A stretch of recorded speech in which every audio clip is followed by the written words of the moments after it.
Assalamualaikum warahmatullahi wabarakatuh.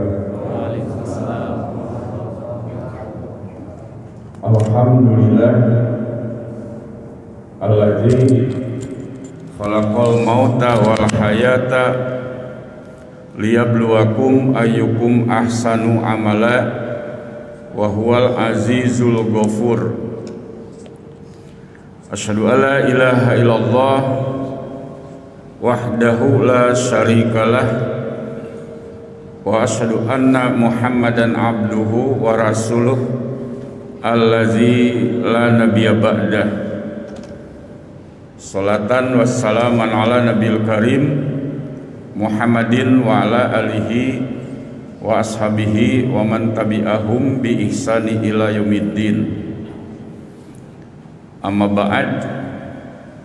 Faqad qala Allah Ta'ala fil Qur'anil Karim, a'udzu billahi minasy syaithanir rajim. Allazina yastami'una al-qawla fayattabi'una ahsana ulaika allazina hadahumullah wa ulaika hum ulul albab. Shadaqallahul azim. Jamaah salat maghrib Masjid Al-Ijtihad Universitas Muhammadiyah Berau yang saya hormati dan insyaallah menjadi jamaah salat Isya yang kita menantikannya sejenak, kita berdialog, bermuhasabah di sekitar perjalanan hidup kita. Bersyukur pada saat ini kita bisa menunaikan sholat di awal waktu berjamaah di masjid dengan harapan Allah menilai ibadah sholat kita sebagai sholat yang khusyuk dan dilandasi dengan keikhlasan. Lebih dari itu, saya tidak menduga bahwa pada malam ini bisa menjadi makmum sholat berjamaah di Masjid Al-Ijtihad dan juga mencoba berbagi dari sebahagian pencermatan dan perenungan terhadap firman-firman Allah dalam Al-Quran dan sebahagian as-sunnah yang kita yakini. Mudah-mudahan kehadiran saya di depan jamaah membawa keberkahan dan mengantarkan kita pada ridho Allah Subhanahu wa Ta'ala. Nama saya tadi sudah disebut Agus Kusnadi. Itu di dalam Quran dan hadisnya tidak ada itu ya, nama itu tidak ada dalam bahasa Arabnya. Saya menjadi salah seorang wakil ketua di Majelis Pembinaan Kesehatan Umum Pimpinan Pusat Muhammadiyah yang membidangi sumber daya insani atau sumber daya manusia. Sementara tempat tinggal saya di Bandung, ya, Jawa Barat begitu. Jadi kalau kantor resminya itu di Jakarta, rapat-rapat sering di Jogja, tapi saya tinggal tetap di Bandung. Dalam kehidupan, setiap orang itu punya pandangan hidup. Setiap komunitas mempunyai pandangan hidup. Dari pandangan hidup itulah kemudian ada aturan main di dalam hidup yang kemudian kita kenal dengan istilah syir'atan wa minhajan. Nah, gitu. Syir'atan nantinya menjadi syariah. Minhaj itu kemudian kita kenal nanti dengan manhaj. Dalam bahasa ilmu kita kenal dengan istilah falsafah, nah gitu. Falsafah hidup. Nah, kita malam ini berkumpul di satu masjid, yang masjid ini diberi nama Al-Ijtihad. Masjid ini dikelola oleh Muhammadiyah. Nah, sebahagian yang hadir ada yang berkartu atau beranggotakan Muhammadiyah. Sebahagiannya bukan anggota Muhammadiyah, tapi dengan mau sholat di masjid ini, maka Persyarikatan Muhammadiyah menyebutnya sebagai simpatisan. Nah, gitu. Nah, Muhammadiyah sekarang ini dalam perhitungan Hijriyah usianya 112 tahun. Sementara dalam hitungan Miladiyah itu 109 tahun. Muhammadiyah didirikan oleh seorang ulama yang kemudian diangkat menjadi pahlawan nasional, namanya Kiai Haji Ahmad Dahlan. Nah, sekalipun Kiai Haji Ahmad Dahlan yang mendirikan Muhammadiyah, maka organisasi ini tidak disebut Dahlaniyah, tapi disebutnya Muhammadiyah, dengan harapan bisa melanjutkan risalah Nabi Muhammad sallallahu alaihi wasallam. Kenapa Ahmad Dahlan mendirikan Muhammadiyah? Kenapa Muhammadiyah sampai hari ini masih ada? Kenapa orang percaya kepada Muhammadiyah? Nah, itu yang jadi pertanyaan. Nah, salah satu jawabannya adalah karena keteguhannya dalam memegang prinsip pandangan hidup. Nah, gitu. Nah, dari kajian Al-Quran dan As-Sunnah, maka diketahuilah falsafah hidup Kiai Haji Ahmad Dahlan. Begitu.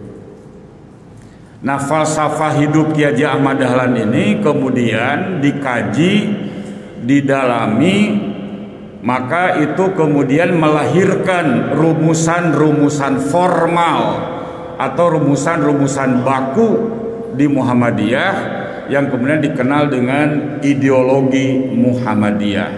Gitu. Nah, dari ideologi ini kemudian lahirlah apa yang disebut khitoh.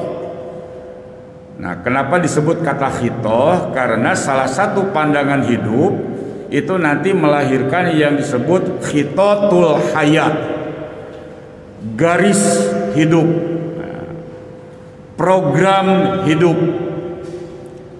Nah, kemudian dalam bahasa organisasi dikenal dengan istilah strategi. Nah, gitu.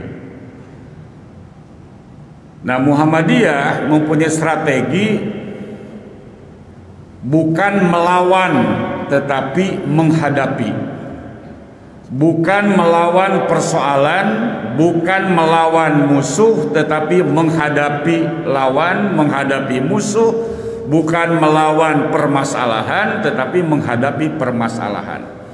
Maka strategi itu, khitoh itu bisa berubah kecuali prinsipnya yang tidak berubah.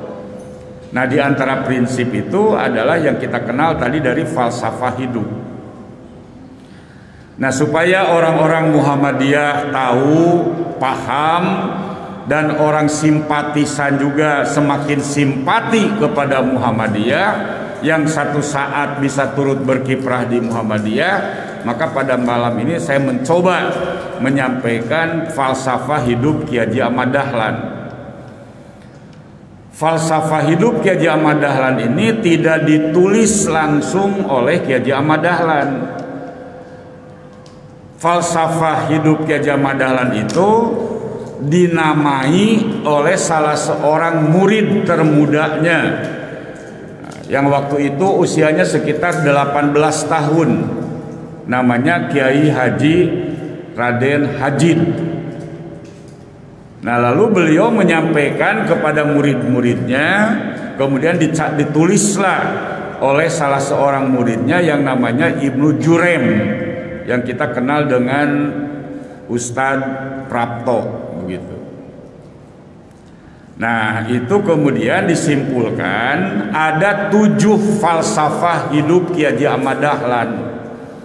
Yang ini kemudian terus dikaji dan melahirkan rumusan-rumusan formal yang menjadi ideologi Muhammadiyah gitu. Jadi bukan taklid kepada Ahmad Dahlannya, tetapi justru yang dipegangnya itu adalah karena pandangan hidupnya yang tidak bertentangan dengan Al-Quran dan As-Sunnah begitu. Nah, ini terutama untuk Ananda yang sedang ikut Darul Arkom dasar, ya, Darul Arkom tingkat dasar di Ikatan Mahasiswa Muhammadiyah, ini harus punya ini dan sudah paham ini. Nah, 7 hal itu, 7 pandangan hidup itu, yang pertama adalah bahwa hidup ini bertaruh begitu. Jadi yang namanya pandangan yang pertama tentang hidup, bahwa hidup ini hakikatnya bertaruh. Pertanyaannya, apakah setelah hidup di dunia ini kita ini selamat, kita ini beruntung, atau kita ini sengsara begitu. Nah, itu. Jadi itu yang pertama. Karena bertaruh, jamaah berarti kan sudah ngerti kan, tentu tidak harus disamakan bahwa bertaruh itu berjudi begitu ya. Tidak berarti bahwa hidup itu berjudi, tetapi bertaruh. Nah, sinonimnya bertaruh itu ya berlomba kan itu ya, bersaing, bertanding. Nah, itu hidup. Nah, apakah nanti selesai hidup di dunia ini kita ini orang-orang yang bahagia atau yang sengsara begitu. Jadi itu sebetulnya yang pertama pandangan hidup kita. Karena kan jamaah sama dengan saya, kan tidak pernah menginginkan hidup ya di dunia, betul nggak? Pernah nggak yang pernah menginginkan datang ke dunia? Tidak ada kan? Semua kita tidak pernah menginginkan hadir ke dunia, dan karena itu kita tidak tahu apapun tentang dunia. Tapi begitu kita berkembang, kita tahu dunia, di situ mulai banyak keinginan, kan begitu ya. Hanya satu yang tidak diinginkan, yaitu kematian. Tapi kematian itu pasti terjadi, kan gitu ya. Karena itu bila jamaah sepakat dengan saya, maka dalam hidup ini perlu berhenti sejenak, begitu. Makanya sholat hakikatnya kita berhenti sejenak begitu. Jadi bila kita sudah terbiasa berhenti sejenak, karena mati itu sesungguhnya berhenti sejenak.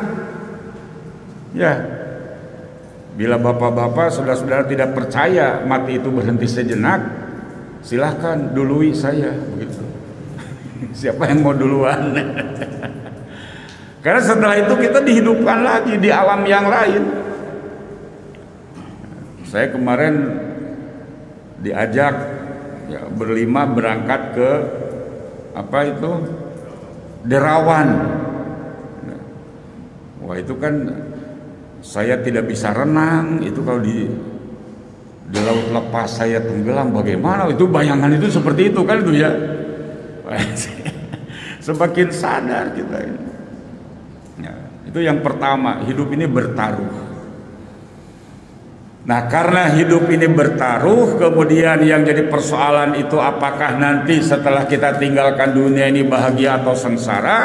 Maka yang kedua, falsafah hidup yang kedua, dan ini menjadi ajaran, kita sebut sebagai ajaran kedua. Ajaran kedua ini adalah ya, memahami agama, memahami kebenaran begitu dalam keterbukaan. Nah, itu yang kedua. Al-haqqu mir rabbik, kebenaran yang mutlak itu hanya ada pada Allah, kan begitu kan? Yang mutlak itu kebenaran itu hanya pada Allah. Jadi kebenaran dalam pandangan manusia itu adalah sifatnya relatif. Nah, makanya kenapa Muhammadiyah menganut ijtihad, nah gitu. ijtihad hari ini bisa tidak berlaku pada sekian tahun yang akan datang. Misalkan saja Pak, sholat subuh itu kan sudah dari dulu kita lakukan, kan itu ya. Tetapi begitu sekarang kajian tentang waktu, kan itu ya, ternyata waktu sholat subuh ini masih disebut terlalu pagi. Maksudnya awal sholat subuh itu, sehingga Muhammadiyah melakukan kajian bertahun-tahun. Nah, baru tahun 2021 ada kesepakatan ditambah 8 menit dari waktu yang biasa sholat subuh itu. Bayangkan itu berapa lama itu kan ya. Itulah perkembangan ilmu untuk mencapai kebenaran yang hakiki. Jadi tentang waktu sholat saja, jam berapa yang sebenarnya, itu terus dilakukan penelitian menuju kebenaran yang absolut itu. Makanya dalam ibadah pun ya, ada wahyu, ada ilmu, ada rasa, begitu. Jadi dalam beragama, untuk meraih kebenaran yang hakiki itu 3 komponen harus dipenuhi: wahyu, ilmu, rasa. Karena itu bagaimana Muhammadiyah memahami agama, bagaimana Muhammadiyah mencapai kebenaran yang mutlak itu, maka Majlis Tarjih itu memegang 3 metode. Ada metode bayani, ada metode burhani, ada metode irfani, begitu. Seperti itu. Coba kita dalam sholat, misalkan saya takbiratul ihram mengangkat kedua belah tangan, berdasarkan ilmu katakanlah dipahami ketika mengangkat kedua belah tangan itu telunjuk kita sejajar dengan daun telinga. Berdasarkan ilmu, untuk tahu sejajar tidaknya kan harus pakai mistar ya. Tapi apakah kita setiap sholat bawa mistar? Kan tidak. Di situ ada rasa, gitu. Nah, jadi itu yang kedua, ajaran yang kedua dari Kiai Haji Ahmad Dahlan yang disimpulkan adalah tadi, ya, mencari kebenaran ya, dalam keterbukaan, nah gitu. Jadi kita bisa menerima berbagai macam pandangan untuk mencapai kebenaran itu. Misalkan sekarang dalam ilmu, kita misalkan saja Universitas Muhammadiyah Berau membuat universitas seperti ini. Tapi sekarang begitu era digital, apakah gedung-gedung megah sekolah masih diperlukan atau tidak? Kan bisa seperti itu. Kan sudah serba digital, orang bisa di mana saja buka HP. Di Bandung selama 2 tahun, hampir 2 tahun selama pandemi itu ada gerakan subuh mengaji. Itu melalui digital. Ternyata tidak harus semua datang ke Bandung, yang dari Sumatera, dari Kalimantan, dari Sulawesi bisa ikut itu. Setiap subuh, setiap jam 5 waktu Indonesia Barat. Berarti kalau di sini waktu Indonesia Tengah itu jam 6, kan begitu.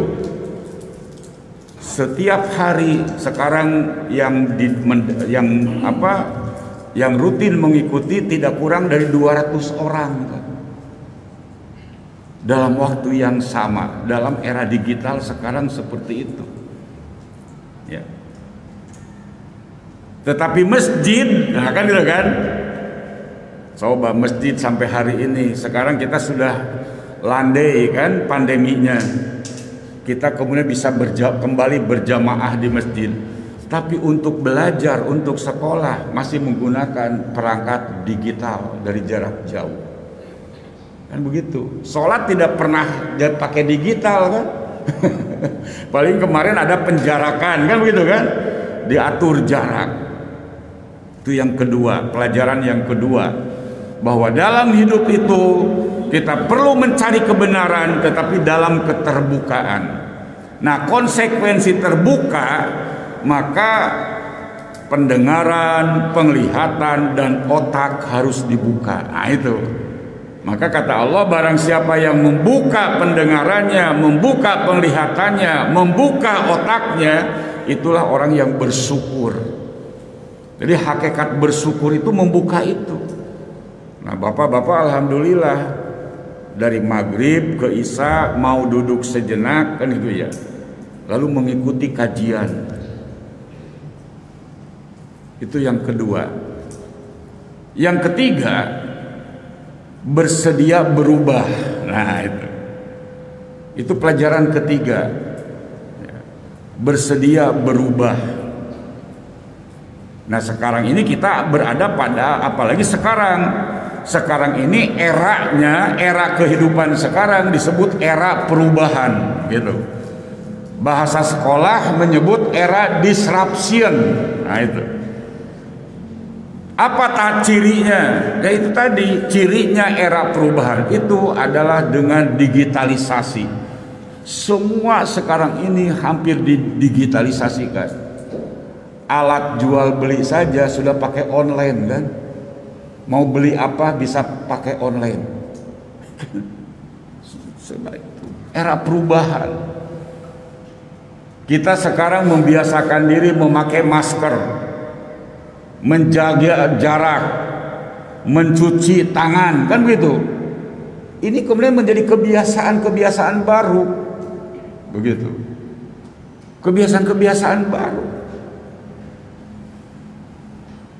Nah itu yang ketiga. Jadi bersedia berubah. Nah ada ayat yang terkenal dalam surat Ar-Ra'd ayat 11, kan begitu kan? A'udzubillahi minasyaitonirrajim. Innallaha la yughayyiru ma biqaumin hatta yughayyiru ma bi anfusihim. Allah tidak akan pernah merubah keadaan suatu kaum. Bila itu diterapkan di Indonesia, Allah tidak akan merubah keadaan bangsa Indonesia, kan begitu? Sehingga mereka melakukan perubahan apa yang ada pada diri mereka sendiri. Nah itu, pada diri masing-masing. Jadi kaum itu apakah berubah atau tidak amat sangat tergantung pada penduduk kaum itu. Masya Allah Pak, kita hidup di sebuah negeri yang kaya raya. Ya, bapak-bapak kan sering saksikan itu bagaimana batu bara diangkut kan. Nanti di lapisan bawah batu bara nggak tahu ada apa lagi itu di bumi Indonesia itu. Tapi kemudian dibawa kemana itu kan itu misalkan. Tapi ya karena semua milik Allah kan begitu kan. Silakan siapa yang bisa mengolah dan memanfaatkan. Ujiannya siapa nanti yang bersyukur dan siapa yang kufur kan begitu. Tetapi kita harus berubah diri kita ini. Dan ujung ayatnya jangan diabaikan di ayat itu. Bila Allah menyesatkan suatu kaum, maka tidak ada satupun yang bisa menghalang-halangi kehendak Allah itu. Tuh, maka nanti ada beberapa istilah tuh.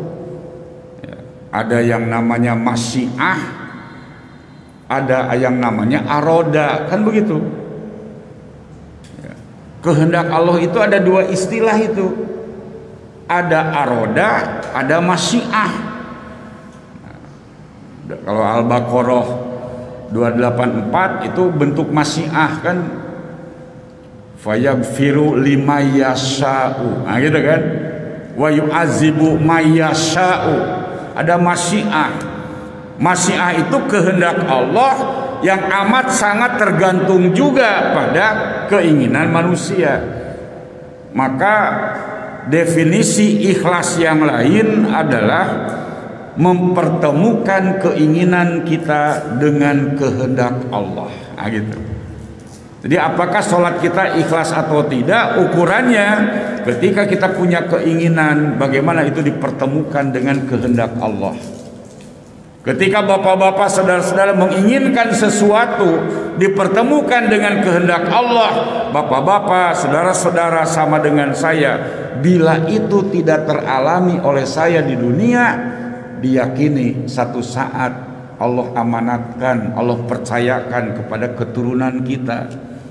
Maka disediakan doa, Rabbana hablana min azwajina wa zuriyatina qurrata a'yunin waj'alna lil muttaqina imama.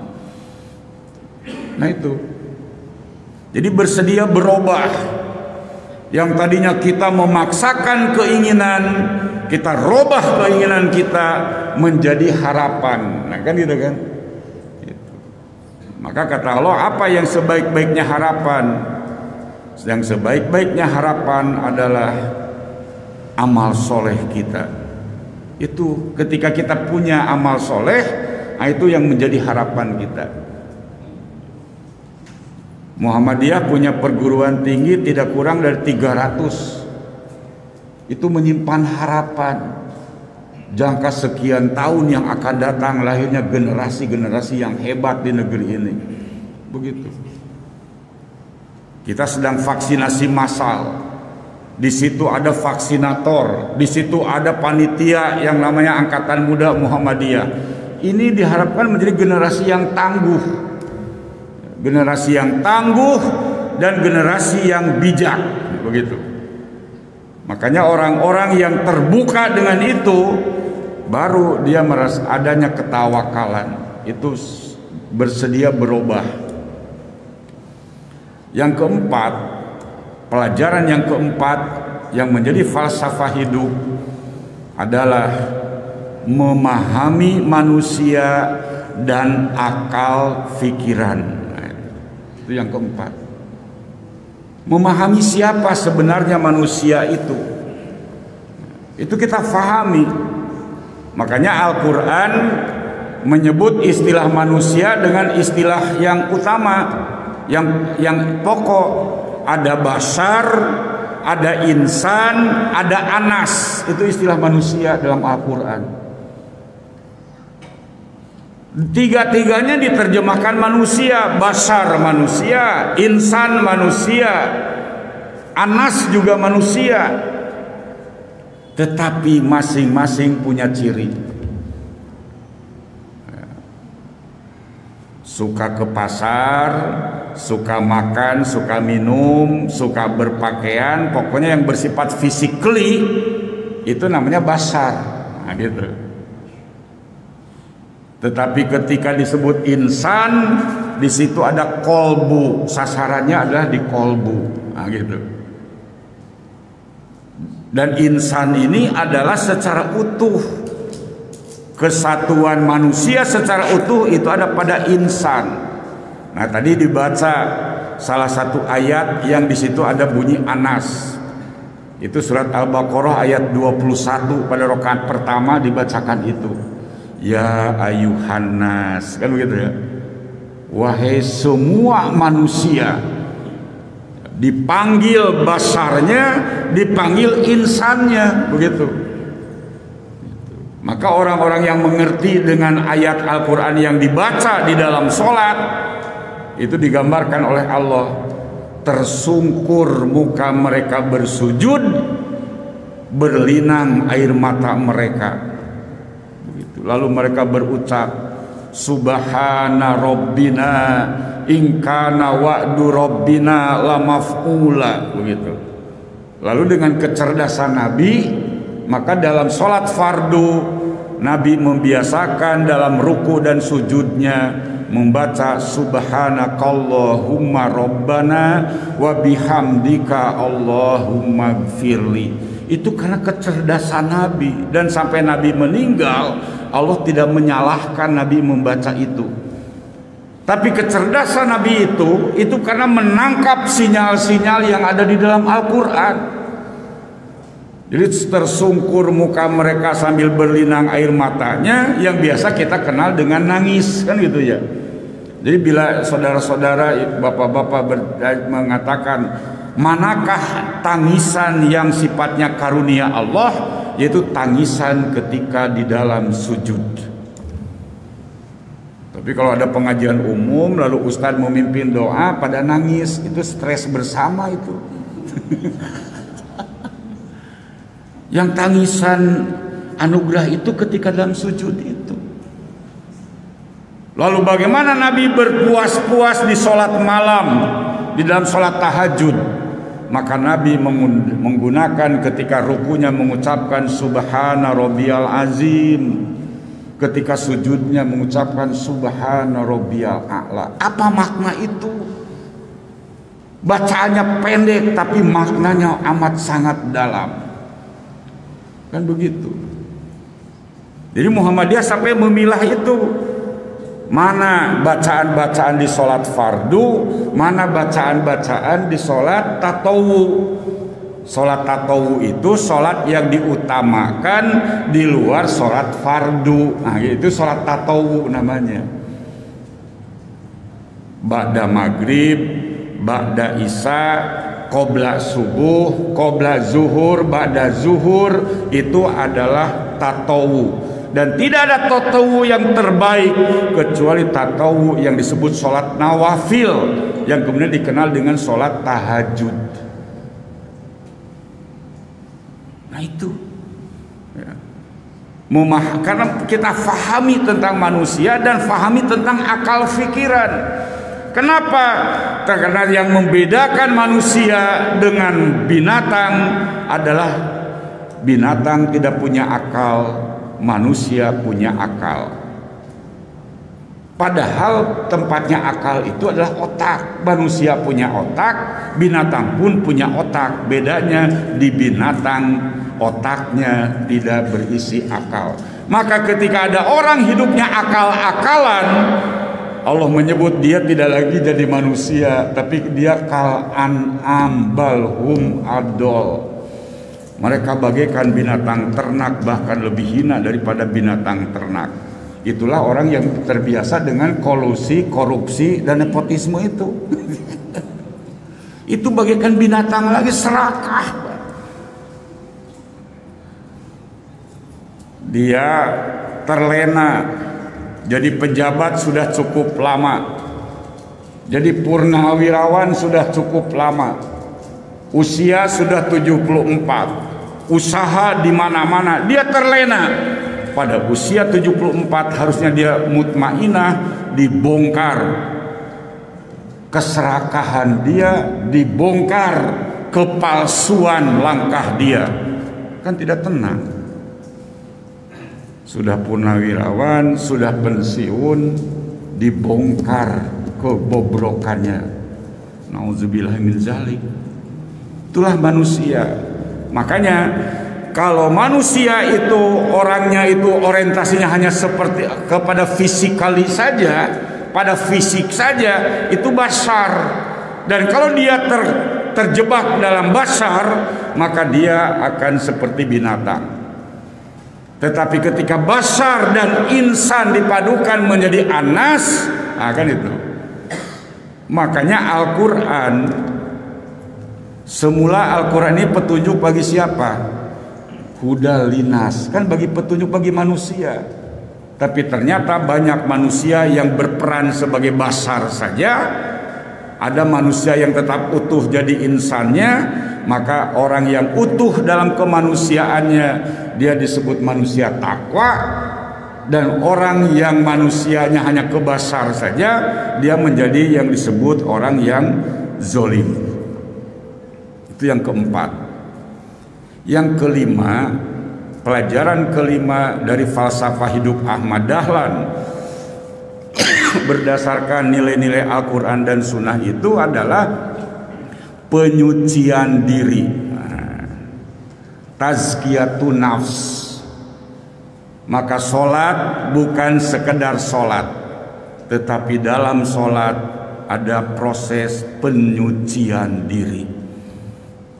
Makanya begitu bapak-bapak saya salam ke kanan, salam ke kiri, selesai mengucapkan salam ke kanan, selesai mengucapkan salam ke kiri, ucapan yang pertama diucapkan apa?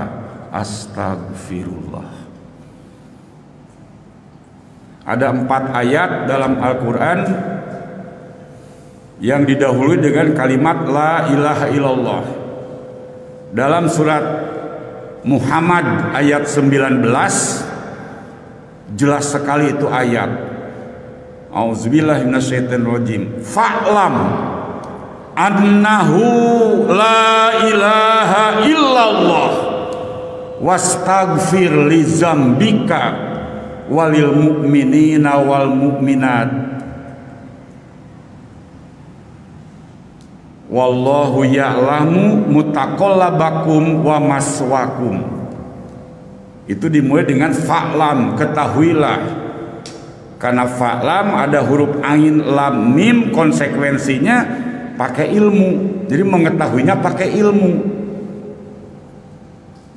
Milikilah ilmu annahu, bahwasanya la ilaha illallah, itu tidak ada ilah, tidak ada yang dipentingkan, tidak ada Tuhan selain Allah. Lalu apa lanjutannya?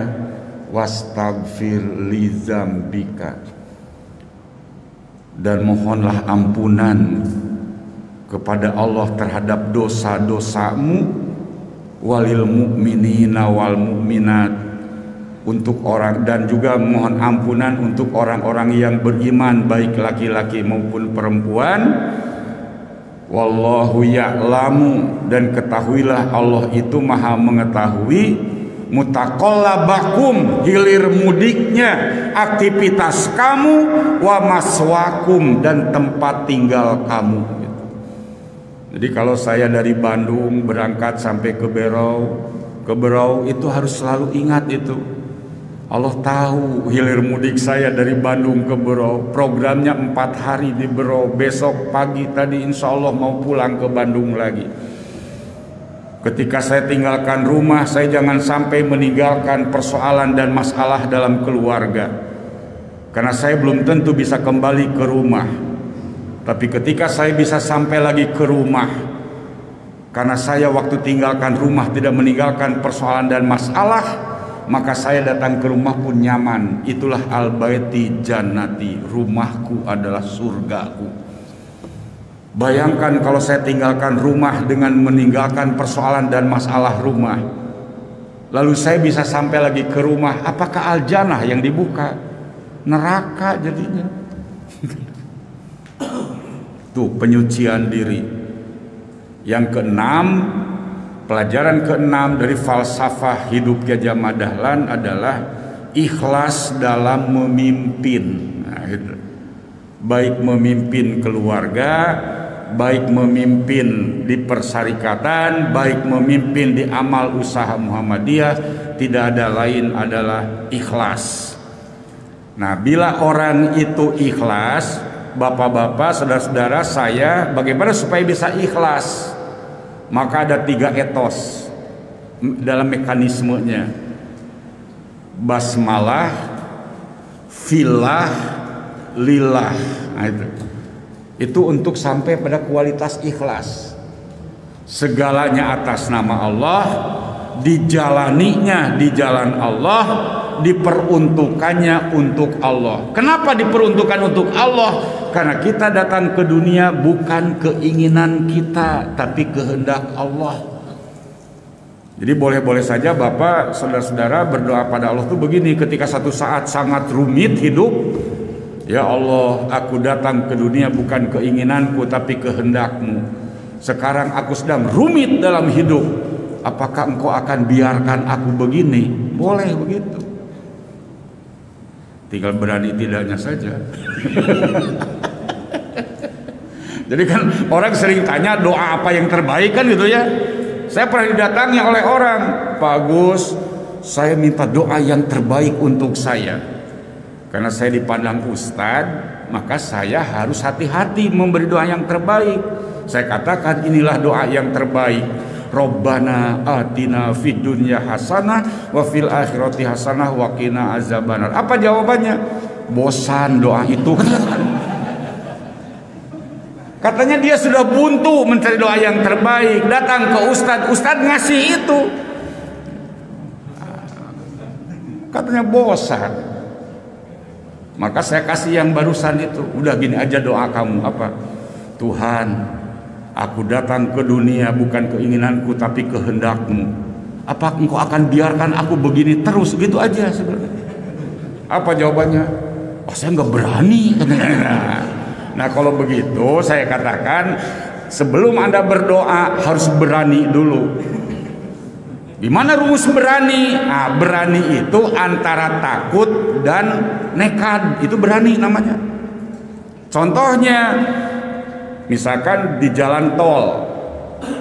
Di jalan tol itu ada marka kecepatan terendah 60 km per jam, kecepatan tertinggi 100 km per jam. Kalau Anda berjalannya di bawah 60 km per jam, itu namanya penakut. Kalau Anda menjalankan kendaraannya di atas 100 km per jam, itu namanya nekat. Jadi yang berani yang mana? Di antara 60 sampai 100 itulah yang namanya berani. Nah, repotnya mau berani gimana? Mobilnya aja kreditnya belum lunas. Sudah belum lunas menjalankan di atas 100 km per jam. Nekat itu orang sudah kelajar betul ya, seperti itu. Nah, takwa itulah mengajarkan berani itu, hati-hati, waspada, menjaga diri dan memelihara diri. Ajaran yang ketujuh, falsafah yang ketujuh adalah mencintai ilmu dan keterampilan. Nah itu. Akhirnya hidup ini harus dikelola dengan ilmu, dikelola dengan keterampilan. Bila kita tidak punya dua itu tadi, maka sekalipun tingkat nabi kan diperintahkan oleh Allah, Qul, ucapkan olehmu, Robbi zidni ilma, kan begitu. Cuma ya orang kita suka serakah, ditambahlah Robbi zidni ilma warzuqni fahma gitu. Nah biasanya yang di otak itu warzuqninya itu ya. Seperti Allah itu kan, Allah itu khairul hakimin kan ya, khairul warisin, khairul fatihin, khairul rozikin. Itu khairulnya banyak Allah itu. Tapi umumnya orang yang mantap yang mana? Khairul rozikin, itu aja yang diukurnya. Dan rizkinya dipandangnya hanya materi saja. Nah, ini repotnya gitu ya. Nah oleh karena itu kuncinya di ilmu gitu ya. Memiliki ilmu, memiliki keterampilan, kemanapun wajah menghadap, kemanapun kaki melangkah, dimanapun singgah, insya Allah. Nah saya malam ini setelah tadi malam di Anur, diuji di sini, punya nggak saya ilmunya? Maka saya tidak mungkin harus ceramah yang diceramahkan di Anur kemarin. Saya harus cari apa yang di sini, kan gitu kan? Untung cuma 2 malam, kalau seminggu repot saya cari judul itu. Tapi tidak apa-apa, di sini sudah ada catatan-catatannya, kan gitu, ada ilmunya begitu. Keterampilannya, nah keterampilannya dikemas, tetapi sesungguhnya hakikatnya ini mengingatkan diri saya. Jadi saya terima kasih pada Bapak dan Ibu, saudara-saudara sudah mau mendampingi saya ya, dan memperhatikan. Kalau nanti pulang dari sini ada yang nanya, gimana itu Ustadz Agus tadi malam ceramah? Bapak jawabannya saking cerdasnya, jawab saja begini, tanyakan saja sama ustadznya, gitu aja sudah. Tuh di Bandung ustadznya gitu. Nah, itu namanya, itu cerdas itu Pak.